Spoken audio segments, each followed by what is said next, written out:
Simula noong bata pa ako, mahal na mahal ko na ang kumuha ng mga litrato. Para sa akin, bawat kuha ay nagbibigay ng malalim na kahulugan at mga kwento. Nagkaroon ako ng pangarap. Isang araw, magagamit ko ang pagmamahal ko sa libangang ito para sa aking kinabukasan.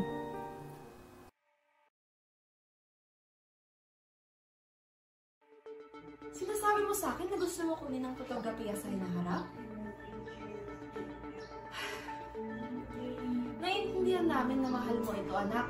Pero kailangan mo maging praktikal. Ang pagpili ng karera sa fotografiya, it has some risks. Hindi ito tiyak. At hindi rin ito kumikita ng malaking pera. Pero, ito po ang mahal ko. Gusto ko gawin sa akin ito. Anak, ang gusto lang namin ang pinakamabuti para sa'yo. Bata ka pa. Hindi mo pa alam kung anong dapat mong gawin. Hindi sa gusto mo yung isang bagay, ito na yung gagawin mo para sa buong buhay mo. Kaya makinig ka sa nanay mo. Ulmulaban ka na ba? Magtiwala ka sa amin, anak. Alam namin ang dapat. At sa ngayon, ang iniisip namin ay mas makakabuti sa'yo kung mag-focus ka sa mas practical. Na-consider mo na ba ang pagiging guro? At naisip mo rin ba kung gaano kamahal ang mga kagamitan sa fotografiya? Kaya lalong-lalong wag na. Naintindihan mo ba ako? Hoy, Sam! Tinatanong ka ng nanay mo. Sumagot ka! Mga bata tabihin. Ito ng respeto. Dapat nagpapasalamat ka sa amin. Nag-aalala lang kami sa kinabukasan mo. Basta, wala ngayon. Ayoko nung marinig tungkol sa fotografiya na yan. Naintindihan mo ba?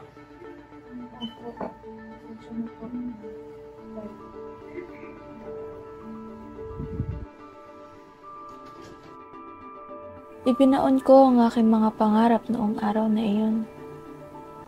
Hindi ba't parang paglabag na ito sa aking karapatang pumili ng kursong gusto ko para sa aking kinabukasan? Ngunit, magagawa pa ba ako kundi sumunod sa kanila? Natuloy ako sa kolehiyo sa kursong edukasyon. Kahit wala dito ang isip at puso ko. Boys at the back, makinig kayo. Okay, maligayang araw sa inyo lahat at hayaan niyo muna akong ipakilala ang aking sarili. So ako si Sir Flores, O-O-F-L-O-R-E-S Flores. At ako ang magiging guro nyo para sa semester na ito. So dahil ako ang mangunguna para sa semester na to, sisimulan natin ito sa isang grupong proyekto. Okay? Boys at the back, makinig kayo. Oo, isang grupong proyekto ito. So, ito ay katumbas ng inyong 60% sa inyong final grade. So, I hope na ang proyektong ito ay magiging mabuti kayong mga estudyante at syempre, magtutulungan kayo para dito. Okay? So, kung mayroon man kayong mga katanungan, huwag kayong mahiya at puntahan nyo ako sa faculty nating mga teachers. Okay? Narinig ba, boys at the back? Nakuha ba? Okay. Dahil dyan, i-dismiss ko na kayo ng maaga. Dahil yun lang naman ang sasabihin ko sa inyong lahat. Okay? At also, paalala na lang na binibigyan ko naman kayo ng permission para lumabas ng campus. Alam kong kakagaling nila lahat sa senior high school at hindi naman na kayo mga bata pa. Okay? Mga college students na kayo. Kaya pwede na kayo lumabas ng campus at i-discuss kung ano ba yung mga gusto nyo para sa ating grupong proyekto. Nakuha ba ng lahat? Okay. So, yun lang at class dismiss na tayo.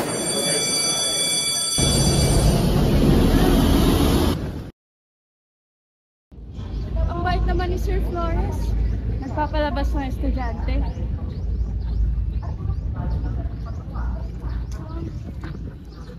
Teka, tama ba itong grupo na pabilangan ko?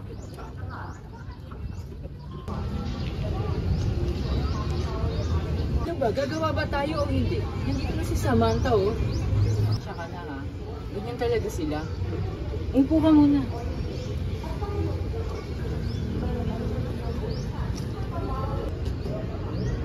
Hey! Kamusta kayong lahat? Tumahimik ka nga, Asher. Di mo ba nakita si Mateo naiilang na sa'yo? Hindi naman. Ano guys? Simula na ba tayo?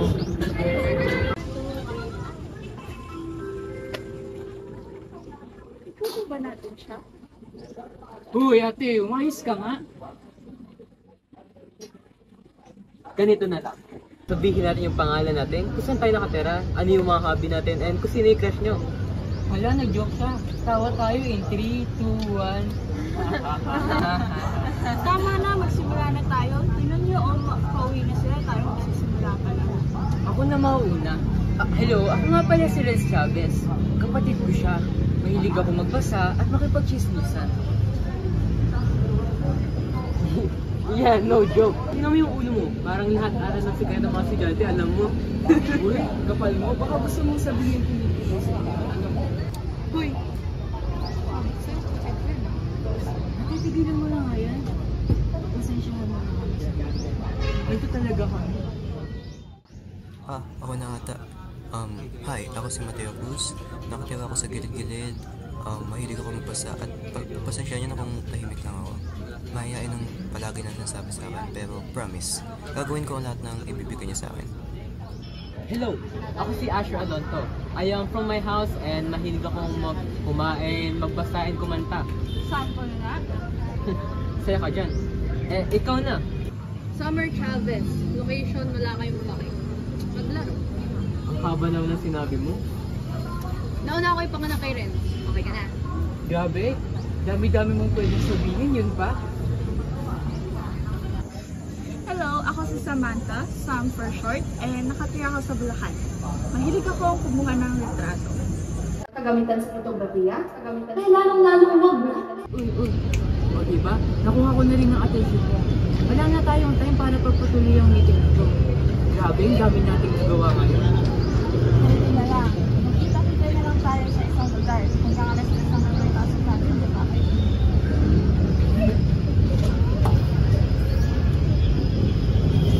Go Fantastic Squad! Ganda ang green.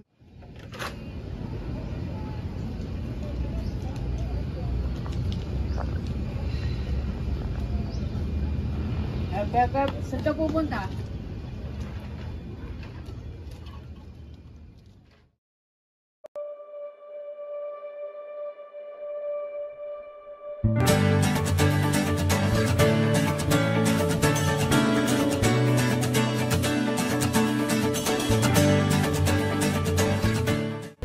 Yo, Mateo, maturo nga sa math.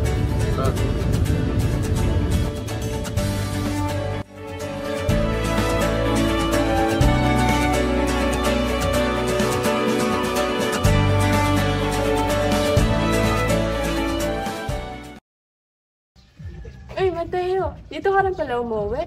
Oo, dito ka rin pala umuwi. Ba't nga pala nakaupo dyan? Wala. Nagpapahangin lang. Ganun ba? Pwede bang makayo po? Ayoko pa kasing umuwi. Sige. Nga pala. Bakit ayaw mo pa umuwi? Hindi ko ba mapapagalitan? Yun nga eh. Panigurado man, sama na naman ako. Strict ba sila? Medyo, I guess. Kasi mga teacher kasi sila eh. I relate. Ganun kasi minsan sila nangyayatatan. Siguro, strict sila kasi teacher sila. Alam mo ba, galing ako sa pamilya ng mga teacher. Alam mo ba dati, hindi ko naman talaga first choice ang education.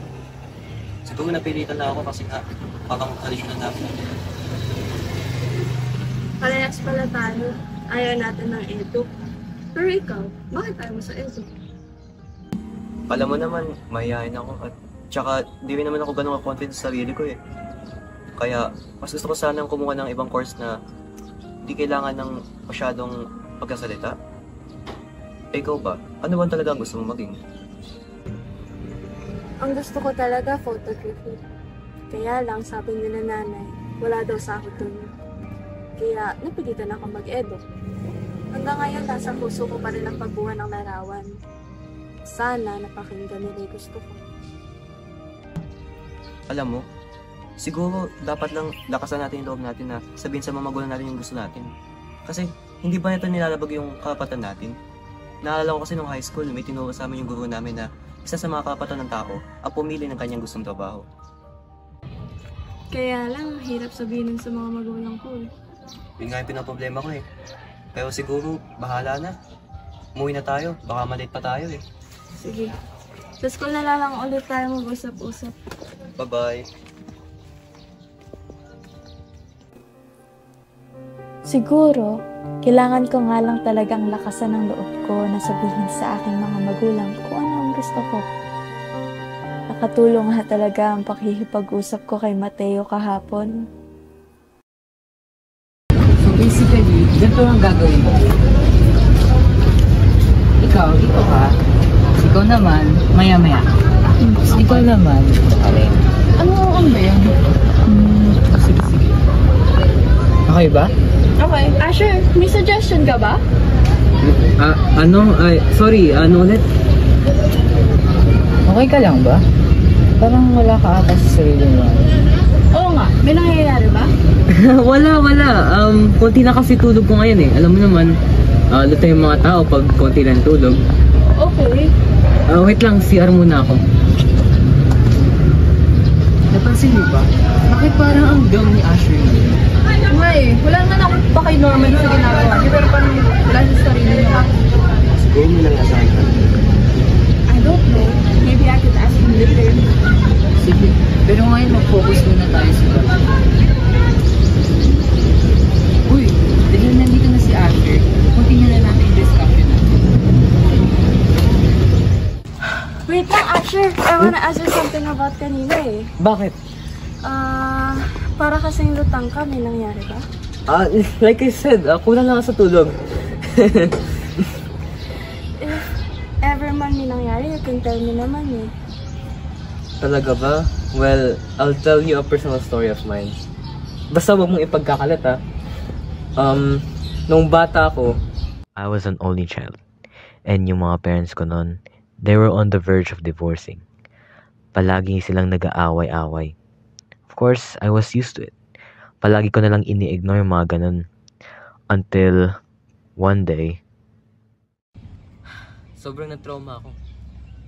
And in order to cope, I had made this loud personality of mine para lang malunod yung ingay ng pag-aaway nila. Kala ko nga nawala na yung trauma ko eh. But then, they fought again. And naalala ko lahat na nangyari sa araw na iyon. Kaya hindi ako makatulog. Nabaringan ka siguro sa story ako, no? No. In fact, I realized kung bakit ganyan ang personality mo. Gumagawa ka ng persona to hide your trauma. Yeah, I guess so. And as your friend, you can rely on me from now on. I won't ever be annoyed sa magiging personality mo. And makakasama mo na kami sa lahat ng problema mo. And will help you carry your personal problems too. Talaga? Of course. Friends tayo, di ba? Yup. Well, since magkaibigan tayo, I'll do the same. Hi guys! Oh, nasaan pala si Sammy? Oo. Maliliit siya ngayon. Kasi pinakalimutan pa siyang gawin sa bahay namin eh. Medyo importante. Sabi niya, mauna na raw ako pumasok para hindi na rin ako balik. Okay. Wait. Di ba magkapatid kayo? Ang alam ko kasi pagka magkapatid, sabay silang pumapasok. Hindi ba siya mapapakilito ng magulang niya or something? Hindi kasi. Kasi... So, medyo below the belt niya tayo. My bad. Hindi naman. Magkaibigan nga tayo. Kaya, ikwento ko na lang sa'yo. Sa totoo niyan, wala na kami mga magulang. Si Mama, OFW. Si Papa, wala na. Pati na rin yung mga lola at lolo namin. O kaya ninang-ninong namin. Wala kaming ganun dito sa amin. Kaya, wala na rin kumukupot sa amin. Wala na? Yung iniwan kayo or... Si Papa? Wala na siya. Namatay na siya. What? Oo. Sino nag-aalaga sa mga? Siya. Simula nung namatay si Papa, siya na yung naging tagapangalaga ko. Mas matanda siya kaya mas naturuan na siya ni Papa na magluto, maglinis ng bahay, damit, ganun. Medyo nakakakonsensya nga rin Ayaw rin naman niyang magpatulong dahil tungkulin niya raw iyon at karapatan kong makapag-aral. Paano naman siya? Yung time niya para sa sarili niya. Oo, ayun nga Simula ng pagpasok namin sa school hanggang sa pag-uwi namin, marami siyang ginagawa sa bahay. Marami siyang responsibilidad. Katulad na lamang ng naglilinis siya ng bahay, tapos gumagawa pa siya ng mga schoolworks niya. Kaya ayun, wala na rin siyang oras para makapaglaro. Kaya dito na lang din siya nakakapagsaya. Kawawa naman ang ate mo, kaya siguro napakatahimik niya. 15 siya nun Umaga yun nung magja-jogging sila ni Papa. Habang nagja-jogging sila, may aksidente nangyari kay Papa. Inatake siya sa puso. Kaya ang ginawa ni ate, tumawag siya ng PMS. Tsaka, binigyan niya na rin ng CPR si Papa. Pero wala na talaga Parang hindi na rin siya humihinga nun. Kaya pagkatapos nun, nag-guilty si ate. Kaya nagbago yung ugali niya. Nakakamiss yung dating ugali ni ate. Gusto ko ulit makita yung mga ngiti niya. Wait, medyo related yan yung pinag-usapan namin sa Samantha last night Yung magalakas kami ng loob na magsabi sa mga magulang namin.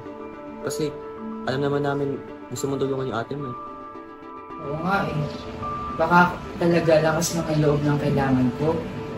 Tsaka nahihiya ako ate sabihin yung mga ganito Mamaya, pag uwi ko ng bahay, naglilinis ako. Tutulungan ko na rin siya. Salamat talaga sa inyo I support you. Pero mabuti na din na nasabi mo to sa akin. Good luck!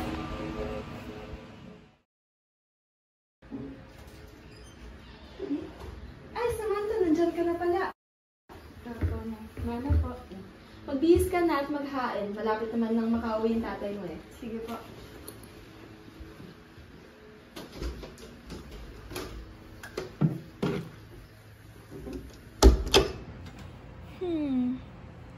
Okay na sana Kaso,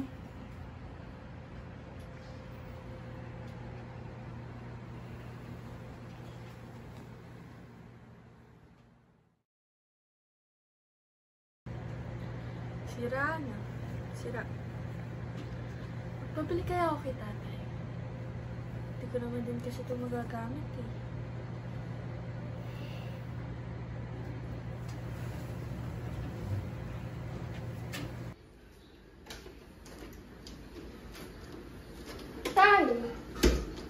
Bakit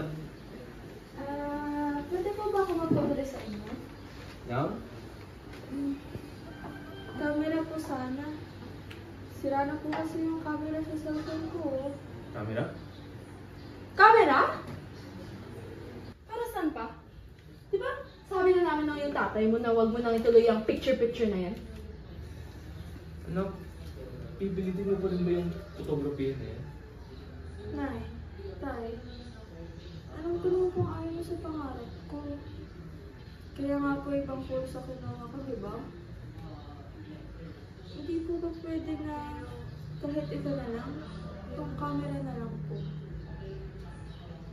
Ngayon lang din naman po ako humingi sa inyo, diba? O ano? Sinusumbat mo na yung kurso na yan sa amin? Anak, kasi hindi kami mayaman. I mean, hindi tayo mayaman. Hindi kami basta-basta nang bumutot ng pera ng natin. Gusto mo ng camera? Di bumili ka! Magsumikap ka para makuha mo yung gusto mo. Sa fotografiya na yan, kahit telepono na keypad hindi mo mabibili. Anak, pasensya na. Kasi hindi talaga kaya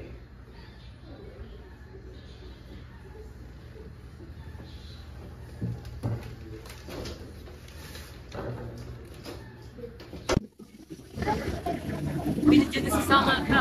Hi! Nagsimula na ba kayo? Ano kami magsisimula? Wala pa yung photographer namin. Oo nga, ako na ko Uy, iba ako to. Kaya sabi niyo dyan, ako ang mau. Kaya ako nasama. Ako, wala na sa Sira ba phone ni Sam?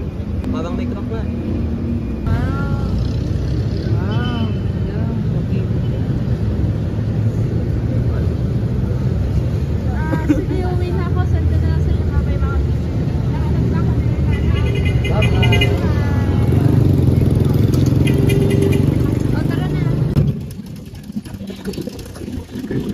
Upo na kayo, uwi ah.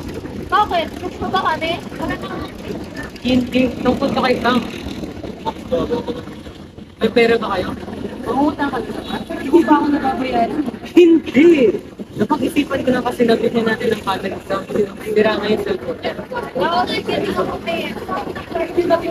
Ako na, ang paghahatiin na natin yung mga bayad. And, pwede na natin.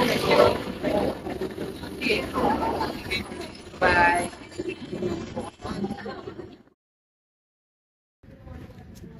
Uy, Sam. Pwede mo matigan yung bag ko? Baka kasi may nalagyan ng bag si Asha. Uy, hindi ko yung ginagawa ah. Pero sige, tingnan mo. Pato nga ba nilagay namin dyan? Sige, sige. Ano ba rin? Surprise, Sam! Totoo ba ito? Yan, pinagak mo. Maraming salamat sa iyo, Sam. Nakakagaan sa damdamin maging kaibigan ka. Totoo ito, Sam. Isa lang tong appreciation namin sa ating munting pagkakaibigan. Isa kang matalik namin na kaibigan. Tinulungan mo kaming makapag-open up sa mga hinanakit namin. Estudyante lang tayo, ika nga nila. Pero kahit na ganun, tungkulin pa natin sa pupuntahan ng isa't isa. Nang dahil sa'yo, Sam, natutunan namin na natututo pa rin tayo sa mundong ito. Kaya pilitin natin gawin yung mga bagay na mabuti para sa iba. Imbes na yung mga tungkol na parang inaabuso na natin yung mga karapatan nila. Tama na ang lecture. Nandiyan na yung kanto niya, Sam, oh. Siguradong hinihintay ka na nila tito at tita. Grabe! Hindi ko alam kung ano sasabihin ko. Pero Okay. Go Fantastic Squad! sige na nga, tara na! Bye! Bye-bye! See you next week!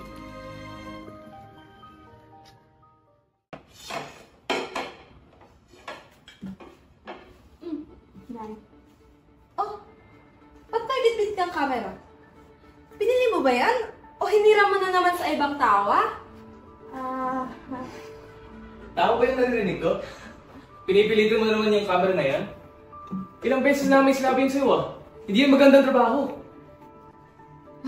Tigas naman ng ulo. Isauli mo yan sa kinabukasan ah. O saan namang parang kinuha mo yan? Samantha, sinasabi ko na sa'yo, magti-teacher ka. Hays! Mas madaming trabaho na matino kaysa dyan. Nay! Tay! Gusto ko po kumuha ng larawan. Gusto ko sundin yung pangarap ko. Anak, di ka dapat matulad ko. Jose, matagal na iyan. Hindi. Ayan, panahon na. Tay, ano po yun? May dapat po ba ako malaman?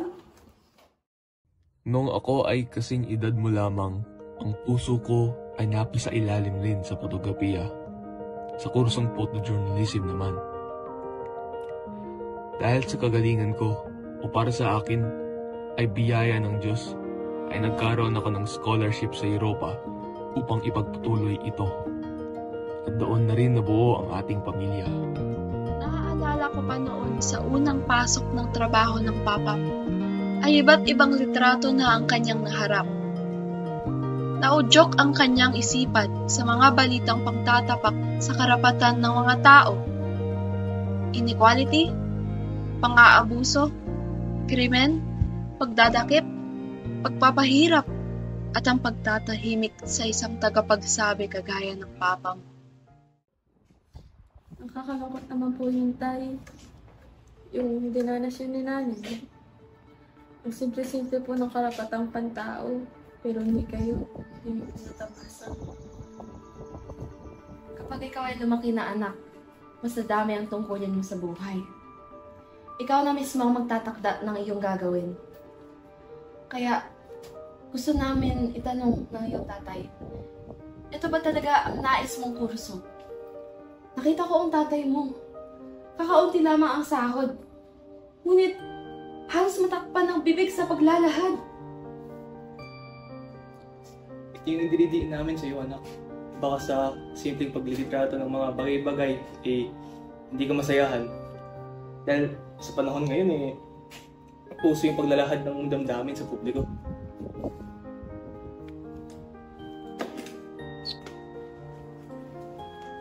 Anak, nandito lang kami ng tatay mo sa iyong tabi.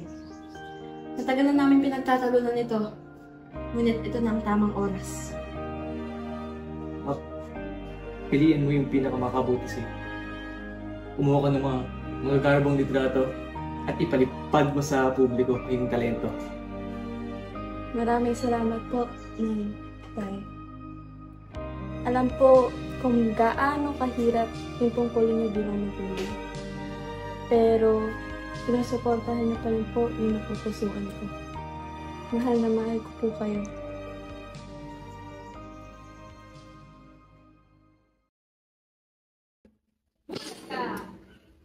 Sabi mo nga, pasang kita eh.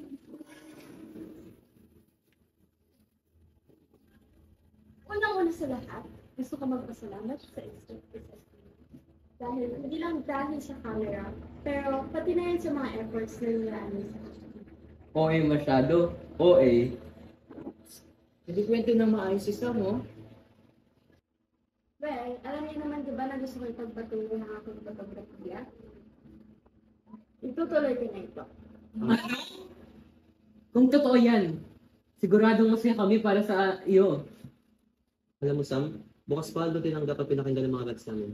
Napaka-thankful at napakasaya namin para sa'yo dahil mapapatuloy mo na ang gusto mo course. Totoo, Sam. Alam mo, marami tayong problema sa buhay. Pero wag na wag mo siyang gagawin o dadalhin para sa pangarap mo. Alam mo, may karapatan ka para mangarap bilang isang photojournalist ng ating bayan. Kaya tumindig ka para sa sarili mo at para sa mga tao na nakapaligid sa'yo. Mahirap ang buhay, Sam. Normal yung mga problema. Pero huwag mo kakalimutan na nandito lang kami para sa iyo, ah. Kasi mga kaibigan mo kami na tutulong sa iyo para i-resolve yung mga problema mo. Grabe. Mahal na mahal ko kayo. Lahat ng litrato na kinukuha ko, may kanya-kanya itong storya. May mga malulungkot, pero may mga masasaya rin tulad yung mga kuha ko sa inyo. Kayo ang tanging rason kung bakit may mga larawan akong nakikita na nagpapangiti sa akin. Hindi nyo alam kung gaano ko magpapasalamat sa Diyos na binigay niya sa